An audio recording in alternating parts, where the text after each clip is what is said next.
Olá, turma, saudações. Espero que estejam todos bem. Começo desejando a vocês uma boa aula. Vamos continuar o nosso conteúdo sobre solo, sobre rochas, e hoje vamos falar também sobre fósseis. Então, para entendermos o processo de fossilização, precisamos compreender também a formação das rochas e a sua contribuição para que aconteça o registro fóssil.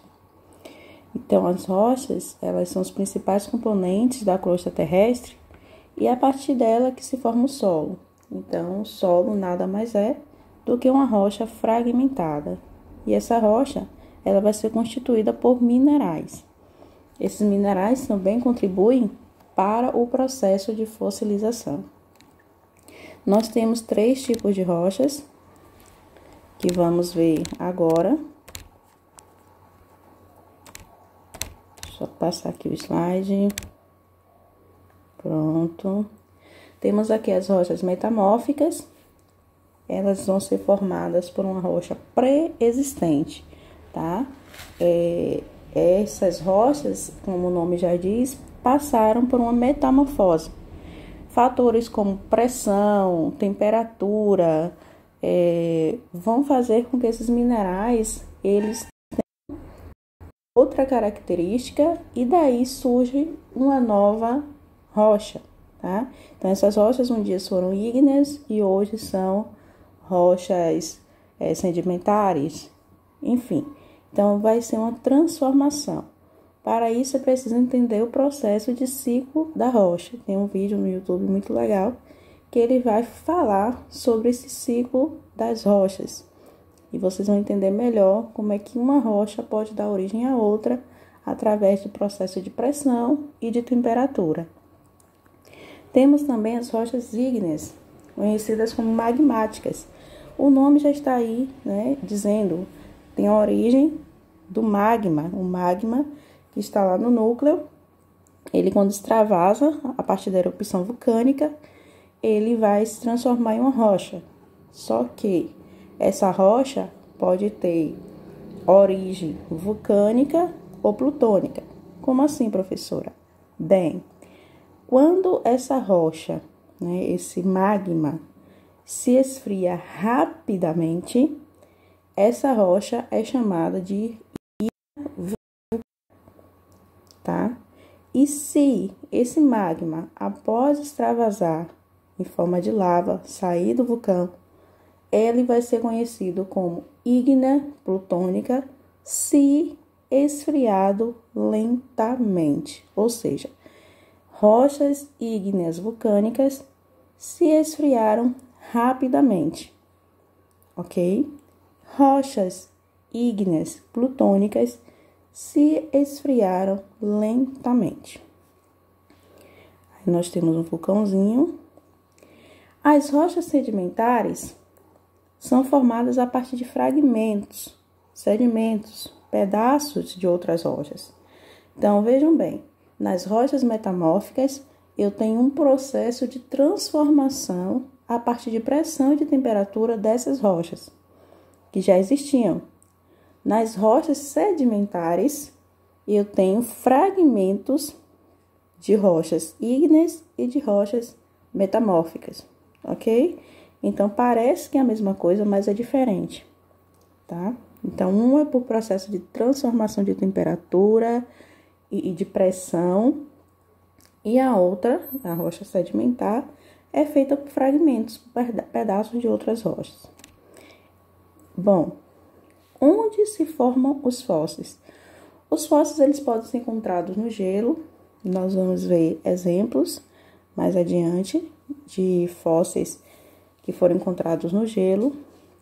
No âmbar, que é uma resina que é encontrada em árvores, por exemplo, pinheiro. Então, alguns insetozinhos ficaram ali fossilizados nesse material.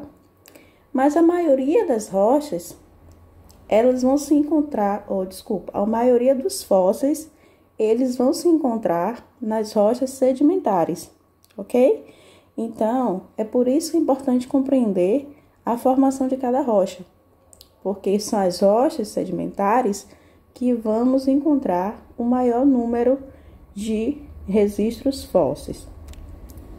Bom, como ocorre a fossilização?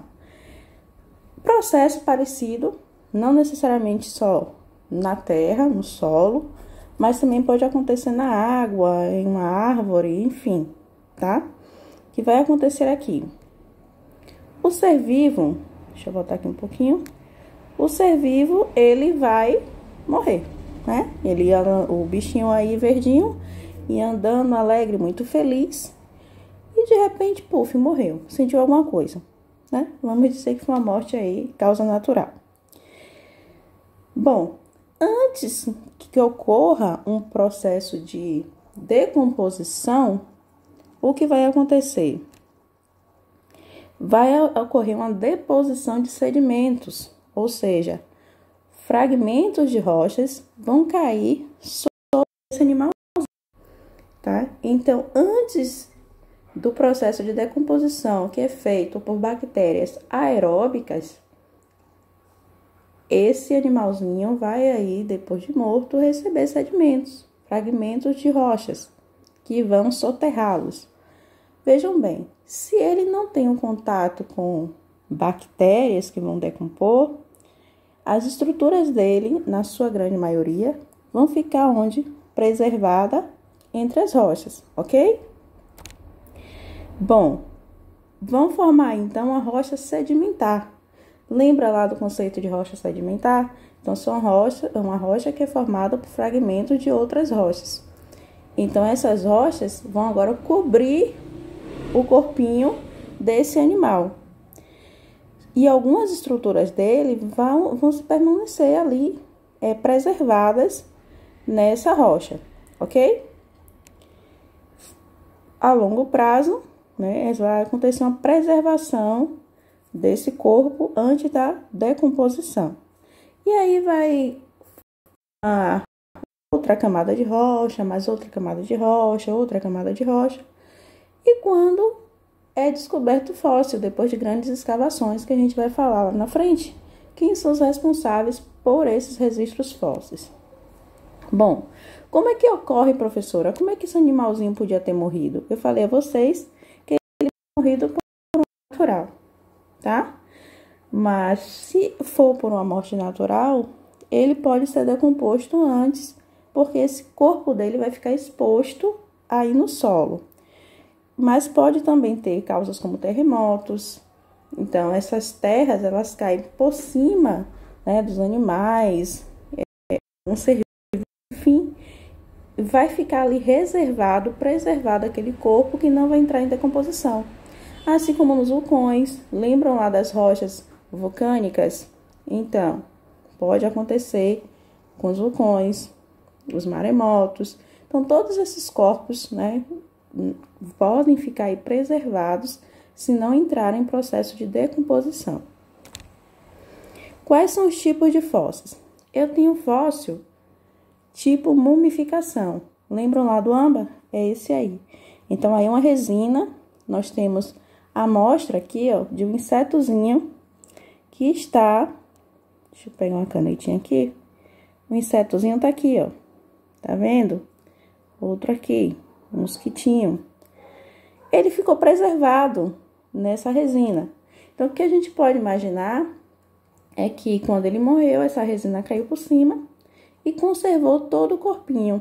É por isso que a gente fala que a biologia mostra, né, a arqueologia, o paleontólogo vai mostrar aí evidências de que existiram outros seres vivos que ficaram extintos e que tiveram uma vida no passado que nós não chegamos a conhecer, porque o fóssil traz essas evidências para a gente, ok? Então, aqui é um fóssil tipo mumificação, é quando esse corpo ele fica intacto, suas partes ficam inteiramente preservadas.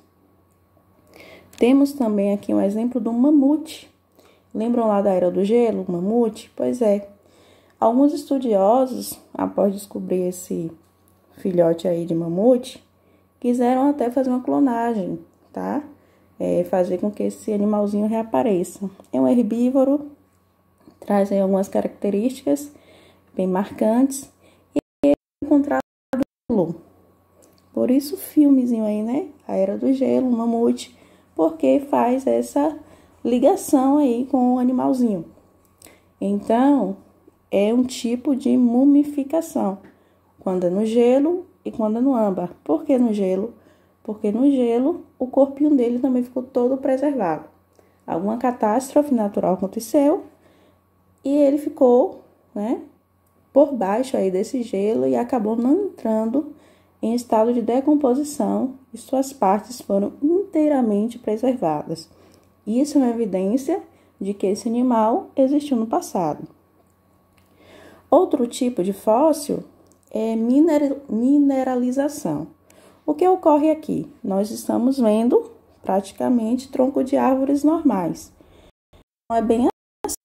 Essas árvores ficaram por um bom tempo aí expostas, décadas, enfim, esses troncos, a sua matéria-prima natural foi substituída por minerais. Então, quando a gente olha, ele mantém a estrutura do tronco de árvore, mas a sua composição, na verdade, são minérios, tá? Minerais, desculpa, são minerais. Fóssil tipo moldagem. Isso acontece muito com conchas, tá? As partes mais duras ficam moldadas, preservadas ali, todos os seus desenhos em rochas, em algum substrato, tá? Temos também o fóssil tipo restos ou vestígios. Qual a diferença entre os dois? Bom, no tipo fóssil restos, eu vou ter ali pelo, unha, ovos, enfim, estruturas mais, digamos, concretas que eu posso tocar, que eu posso saber, que eu posso pegar, entendeu? Então, eu vejo uma casca de um ovo de dinossauro, eu vejo um osso da pata do dinossauro, eu encontro um pelo de um urso que viveu há não sei quantos mil anos atrás. Então, isso aí são restos, tá? Vou mostrar aí que existiu esse ser vivo porque eu tenho objetos. Eu tenho restos que foram deixados e encontrados nesse fóssil. E o que é vestígio? Pegadas, fezes, tá? Ainda em restos eu tenho dentes, ok? Nos vestígios eu tenho pegadas, eu tenho escritos, em várias rochas sedimentares, por exemplo, Chapada Diamantina.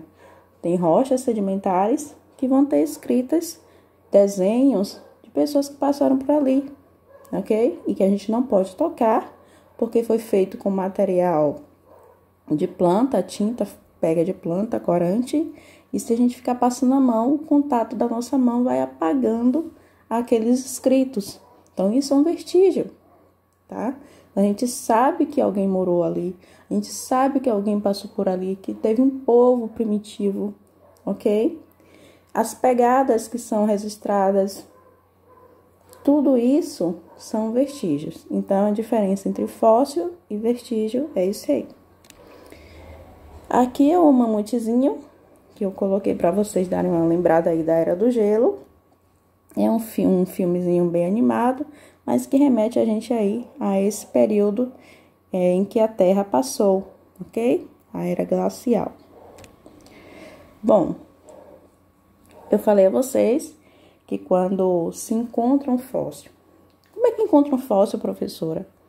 Eu vou ali agora encontrar um fóssil. Vou sair e vou escavar? Não, não é bem assim. É uma equipe, né, de profissionais. Cada um tem uma função dentro desse processo de coletar fóssil. Quem é que entra aí nessa lista? Bom, os arqueólogos, então eles têm um papel dentro desse registro fóssil aí de conhecer o material, o local. Temos os geólogos que vão estudar essa estrutura da Terra, ok? o que se aconteceu alguma catástrofe, se foi um terremoto, o que foi que aconteceu naquele período, por que se encontrou aquele fóssil. Então, o fóssil ele não é encontrado de, aqui é um fóssil de tal coisa e acabou. Não. Tem que ter todo um estudo para saber realmente quem é aquele indivíduo que está sendo encontrado. Tem aí os museólogos, né, que vão ser responsáveis por ver se em algum museu já existiu uma parte desse fóssil, porque, a Terra ela sofreu várias modificações, né? Nós vimos aí os movimentos das placas tectônicas ou litosféricas, e fósseis, eles não ficam em determinado local apenas, tá? Então, posso encontrar uma pata de um animal aqui em um continente, um pedaço do animal lá em outro continente. Então, os museólogos, eles vão juntar esses dados, se existe, se não existe, registro daquele animal, tá?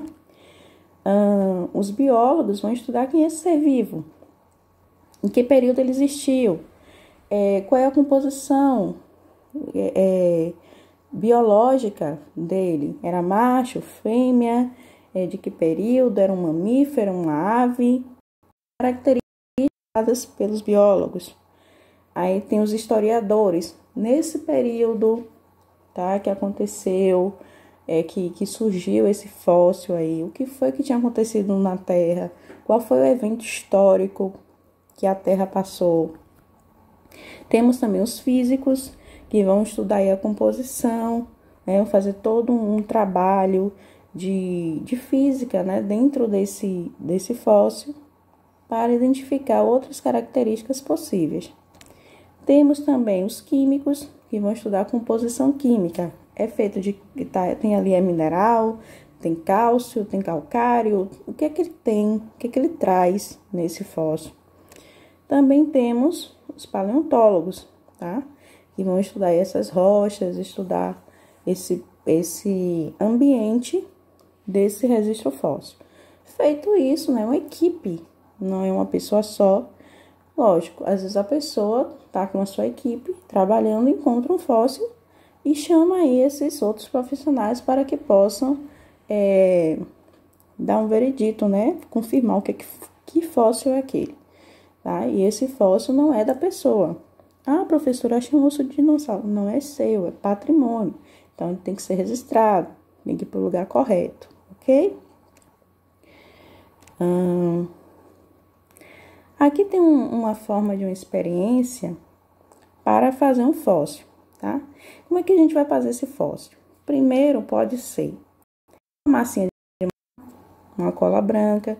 Então, você vai pegar essa massinha de modelar, construir uma estrutura para ela e pegar aí uma folha, uma moeda, um galho e fazer a moldura desse objeto nessa massinha de modelar.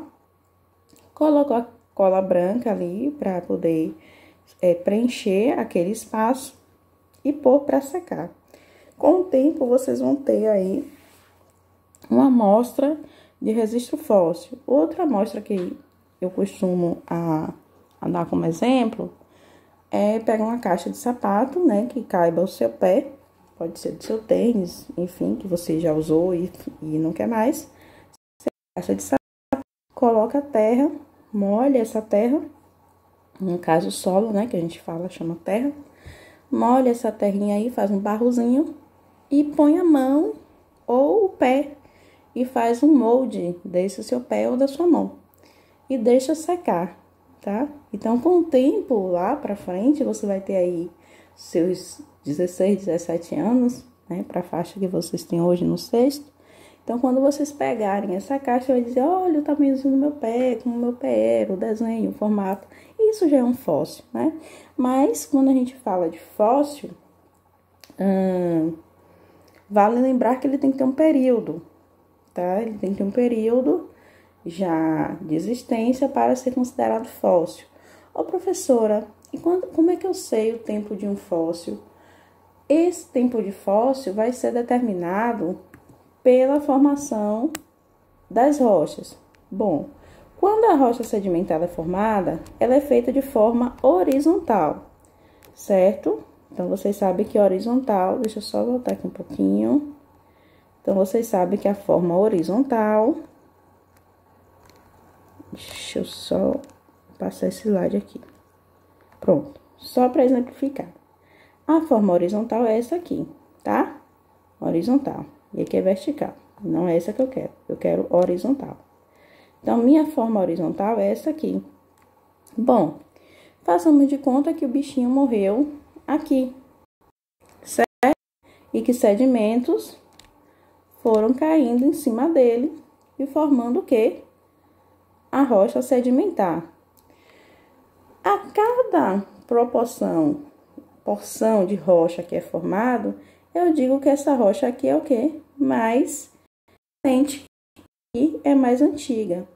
Eu não tinha como datar a rocha, eu não tenho como dar um período para essa rocha, mas eu posso dizer que essa rocha aqui é mais jovem, é mais antiga do que essa, certo?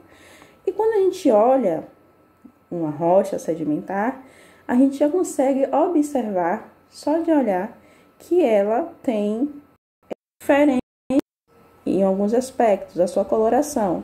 A rocha sedimentar mais antiga, ela é mais escura. A rocha sedimentar mais jovem, mais nova, mais recente, ela é mais clara, ok? Deixa eu só adiantar aqui.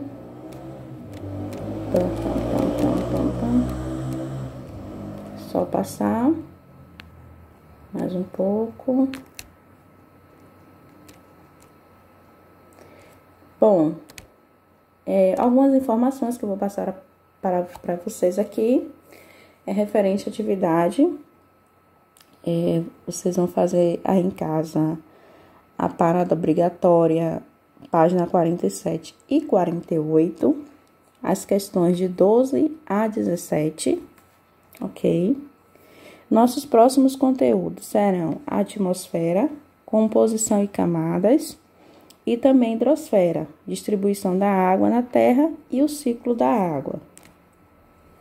Essas são as referências, tá? Vocês podem pesquisar mais sobre o conteúdo.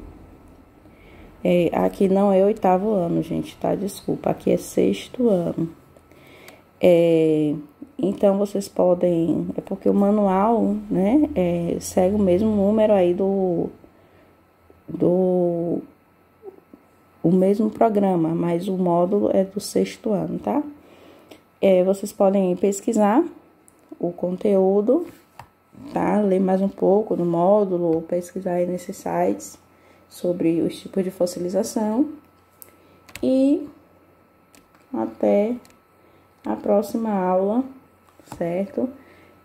Qualquer dúvida sobre o nosso conteúdo, vocês podem deixar aqui nos comentários dos vídeos. Não deixem de tirar a dúvida de vocês, para que a aula possa correr da melhor maneira possível, né? Quanto mais vocês comentam, participam, a gente sabe que pode avançar, ok? Beijão, fiquem com Deus, se cuidem e tchau!